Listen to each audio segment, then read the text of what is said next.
এসব কাজের কোনো রকমের কোনো আইনি ভিত্তি নেই। যদি ২ দিনে আপনাকে ৫,০০০ লোক গ্রেফতার করে ফেলতে হয়, তাহলে আপনার যদি সেই ক্ষমতাও থাকে, এখানে কিন্তু একটা নৈতিক প্রশ্ন চলে আসে। জনগণের মধ্যে ৫,০০০ লোককে আপনি গ্রেফতার করে ফেললেন একটা বিষয়ে তারা তাদের মত দিচ্ছে বলে, তাদের আন্দোলন করছে বলে। ফলে আইনি ভিত্তি তো এগুলোর একেবারেই নেই, এগুলোর নৈতিক ভিত্তিও নেই। কারণ একটা দেশের আইন শৃঙ্খলা রক্ষাকারী বাহিনী সেই দেশের জনগণের যত রকমের অধিকার আছে সব রকমের অধিকারের সুরক্ষা দেবে। এখন সে তার অধিকার, মত প্রকাশের অধিকার, বাক স্বাধীনতার অধিকার, প্রতিবাদ করার অধিকার চর্চা করতে গিয়ে আইন শৃঙ্খলা রক্ষাকারী বাহিনীর রোষানলে যখন পরিণত হয়, তখন এটা কিন্তু একটা বড় ধরনের নৈতিক দিকও আছে। আইন কখনোই এরকম গণগ্রেফতার সাপোর্ট করে না, এবং এটা কিন্তু হাইকোর্টের রায়েও বলে দেওয়া আছে যে এরকম গণগ্রেফতার করা যাবে না। আপনাকে গণগ্রেফতার করতে হচ্ছে, যখন আপনাকে গণগ্রেফতার করতে হচ্ছে তখন কেন করছেন এই প্রশ্নে যদি আপনি উত্তর খোঁজেন, আপনি দেখবেন যে আপনি জনগণের নিরাপত্তা প্রদানকারী বাহিনী হিসাবে আর কাজ করছেন না, কোনো একটা গোষ্ঠীর, কোনো একটা রাজনৈতিক দলের হুকুমে বা আদেশে আপনি কাজ করছেন। কাজে সেখানে আইনি ভিত্তি থাকার তো কোনো প্রশ্নই নেই। যাদেরকে তুলে নিয়ে, এটা তো আটক না, তুলে নিয়ে ডিবি অফিসে আটকে রাখা হলো, তাদের ফোন জব্দ করা হয়েছে, সেটা তো আপনি কমই বললেন। তাদের সাথে আর যা যা করা হয়েছে সেটা তো কেবল তাদের সাথে অত্যাচার তা না, গোটা দেশের মানুষকে একটা মানসিক অত্যাচারের মধ্যে ফেলে দেওয়া। আমরা প্রতিটা মানুষ দেখলাম যে আমাদের ৬ জন সন্তান, তাদেরকে হাসপাতাল থেকে কাউকে, বাসা থেকে কাউকে তুলে নেওয়া হলো।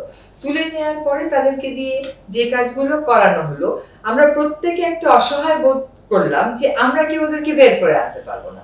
ওদের বিরুদ্ধে কোনো মামলা নেই, কোনো অ্যারেস্ট ওয়ারেন্ট নেই, ওরা কোনো ধ্বংসাত্মক কাজে জড়িত ছিল সেরকমও কোনো প্রমাণ নেই যে এই ৬ সমন্বয়ে কোনো ধ্বংসাত্মক কাজ করেছে, এরকম কোনো ভিডিও ফুটেজ, কোনো তাদের কোনো বক্তব্য বিবৃতি তো তারা কিন্তু সীমা লঙ্ঘন করেনি। সেইখানটাতে তাদেরকে তুলে নিয়ে আটকে রাখা, এটা অধিকার, এটার ক্ষমতা কোথায় পাওয়া গেল? বাংলাদেশের সংবিধান বলেন, পুলিশ আইন বলেন, আপনি দণ্ডবিধি বলেন, ফৌজদারি কার্যবিধি বলেন, কোথাও তো এমন কোনো ক্ষমতা নেই। এগুলো হয় কি অনেক দিন যাবত, অনেক বছর যাবত তো আমাদের এই বাহিনীগুলো চর্চা করে এসছে। যেমন তারা আগে কি করতো, অপহরণ করে ফেলতো, অপহরণ করে কয়েকদিন পরে আমরা লাশ পেতাম, কারো কারো জীবনে কখনো কোনোদিন খোঁজও পাইনি, কেউ কেউ ভাগ্যের গুণে জনসমর্থনের কারণে হয়তো ফিরে এসেছেন, আল্লাহ তাআলার রহমতে হয়তো ফিরে এসেছেন। এখন ওই অপহরণের এপিসোডটা বন্ধ হয়ে এখন বাসা থেকে তুলে নিয়ে আটকে রাখা হয়। এই আটকে রাখার কোনো রকম আইনগত ভিত্তি নেই। এবং কেন আটকে রাখা হয়েছিল এটা তো আমরা প্রত্যেকেই দেখলাম, তাদেরকে দিয়ে একটা বিবৃতি দেওয়ানোর জন্য। আমরা এই দেশের মানুষরা কি বোকা?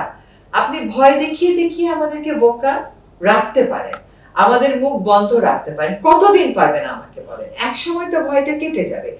You have been bluffing us all along. আপনি অনেক বছর যাবত আমাদেরকে ধোঁকা দিয়ে যাচ্ছিলেন।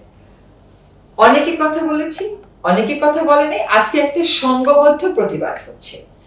এখন ফোন আটকে নেওয়া, আপনি কি আপনার ফোনে যে কথাটা বলতে চান সে কথাটা বলতে পারেন মন খুলে? আপনার সবসময় এটা মনে হয় না কেউ না কেউ আমার ফোনের কথা শুনছে? আমরা কেন এমন পরিবেশে বাস করব? আমরা কেন আইন শৃঙ্খলা রক্ষাকারী বাহিনীর বা রাষ্ট্রের জন্য হুমকি হয়ে গেলাম? কেন আমাদের আইন শৃঙ্খলা রক্ষাকারী বাহিনী, পুলিশ বলেন, র্যাব বলেন, বর্ডার গার্ড বলেন, তারা কেন আমাদেরকে হুমকি মনে করবে? বর্ডার গার্ড পর্যন্ত ঢাকায় চলে এসছে। ঢাকার আশেপাশে কোনো বর্ডার আছে না। তো এই নাগরিকদেরকে কেন রাষ্ট্রযন্ত্র নিরাপত্তার হুমকি মনে করছে? আমি আপনি কেউই তো ফোনে কথা বলতে পারি না। তাদেরকে ফোন নিয়ে নেওয়া হলো, খাওয়ার টেবিলে একসাথে বসিয়ে একটা কোনায় সবগুলো ফোন রেখে তারা যে খাচ্ছে, এই চিত্রগুলো কেন জনসমক্ষে প্রকাশ করতে হলো? কোনোটাই তো স্বতঃস্ফূর্ত ছিল না। যখন ডিবি অফিসে আমাদের শিক্ষকেরা যান, ডিবি সাক্ষাৎকার দেন না, কথা বলেন না। ঢাকা বিশ্ববিদ্যালয়ের শিক্ষকদেরকে তারা মানুষের মর্যাদাই দেন না, তারা গোনাতেই ধরেন না। সেখানে আপনি ছাত্রছাত্রীদেরকে আবার খাইয়ে ছবি দেন, আপনি তুলে নিয়ে গিয়ে খাওয়ান, দেখা করতে গেলে দেখা দেন না। আপনাকে তো স্বচ্ছ বলা যাচ্ছে না, আপনি একটি চরম অস্বচ্ছ প্রতিষ্ঠানে পরিণত হয়েছেন। আমাদের আইন শৃঙ্খলা রক্ষাকারী বাহিনী হওয়া দরকার ছিল Bangladesh police, Bangladesh border guard, বাংলাদেশের র্যাব, বাংলাদেশের সেনা। আমরা এবার পুলিশ, র্যাব এবং বিজিবির যে ভূমিকা দেখেছি সেই ভূমিকায় স্তব্ধ হয়েছি। আগে দেখতাম রাজনৈতিক বিবেচনায় কারো কারোর সাথে তারা অনেক রূঢ় হতো, সেটাও কিন্তু এই সমাজ সয়ে গেছিল, যদিও সহ্য করে যাওয়া মোটেও আমাদের উচিত হয়নি। কিন্তু এখন তো সাধারণ জনগণের মুখোমুখি তারা দাঁড়িয়ে গেছে। আপনার যদি কোনো একটা বিপদ হয় আপনি পুলিশকে ফোন করবেন, আপনার যদি বাসায় চুরি হয় আপনি পুলিশকে ফোন করবেন, কোনো সন্ত্রাসীর আক্রমণে পড়েন আপনি পুলিশকে ফোন করবেন। এখন পুলিশের সাথে মানুষের দূরত্ব আগেও ছিল, কিন্তু এখন দূরত্বটা না প্রাতিষ্ঠানিক হয়ে গেছে। অনেক বছর যাবৎ তাদের আচার আচরণে, বিরুদ্ধমত দমনে, নিপীড়নে তাদের যে ভূমিকা, নির্বাচনের সময় তাদের যে ভূমিকা, সেগুলো দেখে দেখে সাধারণ মানুষ আর পুলিশ জনগণের বন্ধু, ছোটকালে আমরা যে রচনা বইতে পড়তাম সেটা আর মনে পড়ে না। আগে পড়তাম পুলিশ জনগণের বন্ধু, পুলিশকে দেখে যারা দুষ্ট লোক তারা ভয় পাবে, তোমরা ভয় পাবে না। এখন দেখি দুষ্ট লোকের সাথে হরদম উঠা বসা পুলিশের, আর আমরা যারা সাধারণ জনগণ আমাদের সাথে পুলিশের আসলে আমাদের মতন কিছু কানেক্টেড মানুষের হয়তো আছে, কিন্তু আমজনতারই কোনো আসলে আর যোগাযোগ নেই। হ্যাঁ, ফলে একটা চরম দূরত্ব হয়ে গেছে। আর এই যে এই কাজগুলো পুলিশ করলো, ধরেন আমি আবু সাইদের গুলিটা তো দেখলামই, ইয়ামিনকে যখন আমি দেখি ফেলে দিল এবং ছেলেটা রাস্তায় পড়ার পর তার শ্বাস নিচ্ছে, সে তখনও বেঁচে আছে কিন্তু ফেলে দিয়ে চলে গেল, এই নিষ্ঠুরতার আমি কোনো ব্যাখ্যা দিতে পারি না। এই পুলিশের কাজটা কি ছিল? যে গুলি খাওয়া কোনো ছেলে থাকলে তাকে তাৎক্ষণিকভাবে তুলে নিয়ে চিকিৎসার ব্যবস্থা করা, উল্টো আহত ছেলেটাকে একবার রাস্তায় ফেললো, দ্বিতীয়বার আবার তুলে আবার ডিভাইডারের ওই পাশে ফেললো, ছেলেটা তখনও নিঃশ্বাস নিচ্ছে।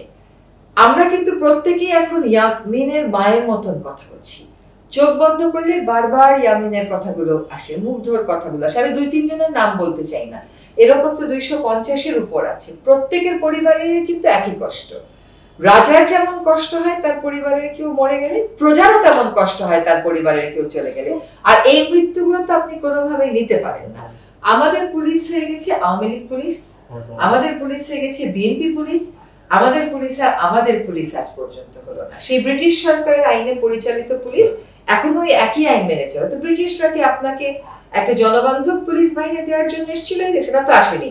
তারা তাদের ব্রিটিশ রাজ যাতে বজিয়ে রাখে সেই জন্য নির্যাতনকারী, অত্যাচারীকারী একটা পুলিশ বাহিনী রেখে যাওয়ার জন্য তারা ওই আইনি কাঠামো করেছে। আমার পুলিশ বাহিনী তো আধুনিক হয়নি, তারা খালি আমার ফোনে আপনার ফোনে আড়ি পাতাটাকেই আধুনিকতা বুঝে। 2009-এর ইলেকশনের পরে 14, 18, 23-এ যে নির্বাচনগুলো হলো, সেই নির্বাচনগুলো জনগণের সাথে এক ধরনের প্রতারণা হলো, পদ্ধতিগত মারাত্মক হঠকারিতা হয়েছে। এখানে বিরোধী দলকে মাঠে নামতেই দেওয়া হয়নি, বা তারা মাঠে কখনো কখনো বর্জন করে নামেনি। ফলে আমার মতন একজন ভোটার যার কোনো দলীয় আনুগত্য নেই, সে যদি ভোট দিতে যায় সে চিন্তা করবে আমি ভোট দিয়ে করবোটাকে, আমি যাকে ভোট দিতে চাই সে তো আসে নাই, বা সে চিন্তা করবে আমি যাবো কেন, কারণ আমি যাকে ভোট দিতে চাই আমি ভোট দিতে গেলেও সে জিতবে, না গেলেও সে জিতবে। অর্থাৎ আমার ভোটটা, আমার মতামতটাকে মূল্যহীন করে ফেলা হলো। এই মূল্যহীন করার পরেও ক্ষমতায় থাকতে হয়েছে। তো মূল্যহীন করার পরেও ক্ষমতায় থাকবার জন্য কতগুলো প্রতিষ্ঠানকে আমার বিশ্বাস যে আস্থায় রাখতে হয়েছে, তার মধ্যে আইন শৃঙ্খলা রক্ষাকারী বাহিনী অন্যতম। এখানে একটা কথা বলি, 2018 সালে যখন সেনা মোতায়েনের কথা হলো, মানুষজনের মধ্যে একটা উচ্ছ্বাস এসেছিল, সেনা যখন মোতায়েন হয়ে গেছে, বিরোধী দল অংশগ্রহণ করছে, এইবার আর ভোটে হয়তো কোনো উল্টাপাল্টা হবে না। দেখা গেল সেনাবাহিনীও কিন্তু সে জায়গায় সাধারণ ভোটারদেরকে হতাশ করেছে। ফলে তাদের সাথে আমাদের দূরত্ব বেড়েছে। এটা যে কেবল আইন শৃঙ্খলা রক্ষাকারী বাহিনী তা না, আপনি প্রশাসনের সব পর্যায়ে দেখবেন ব্যক্তি পূজা, দলীয় আনুগত্য প্রকাশ্য করতে হচ্ছে। এটা যদি প্রকাশ্য না করা হয়, একজন সৎ কর্মকর্তা কর্মচারীও প্রমোশন পাবে না। আর যিনি সৎ আছেন তিনি ভাবেন যে আমি থেকে অন্তত 2টা ভালো কাজ হলে হয়তো করতে পারবো। ফলে প্রত্যেকের মধ্যে ওই ব্যক্তিস্তুতি এবং দলীয় পূজা একটা প্র্যাকটিস হয়ে গেছে। এটার কারণে আইন শৃঙ্খলা রক্ষাকারী বাহিনী নিজেকে মনে করে নিচ্ছে আমরা তো সরকারের আশীর্বাদ পাচ্ছি, এবং এইটাই হচ্ছে আমাদের প্রাথমিক দায়িত্ব। জনগণের সাথে কেবলমাত্র যে সরকার ক্ষমতায় আছে তার দূরত্ব হয়েছে তা না, এই আমাদেরকে যারা সার্ভ করতে পারতো, আমলাতন্ত্র বলেন, যে কোনো বিচার ব্যবস্থা বলেন, আপনি আইন শৃঙ্খলা রক্ষাকারী বাহিনী বলেন, সকলেরই এই দূরত্ব সৃষ্টি হয়ে গেছে।